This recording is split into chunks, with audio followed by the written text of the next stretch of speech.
अनि अघि माछा मारेर हिँड्दा हिँड्दै बच्चाहरू चाहिँ पुरै थाकेर माथि स्विमिङ खेल्ने ठाउँ चाहिँ एउटा गहिरो रहेछ, त्यहाँ स्विमिङ खेल्यो।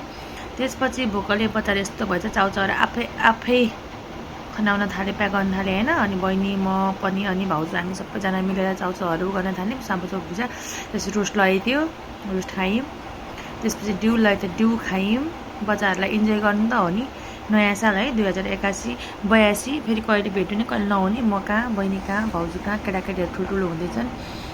अनि त्यसपछि फेरि बसेर खायौँ होइन। पौडीहरू थक्क भन्दा केटाकेटीहरू खायौँ। अनि त्यसपछि म चाहिँ अनि भिडियो बनाउनुतिर लागेँ होइन।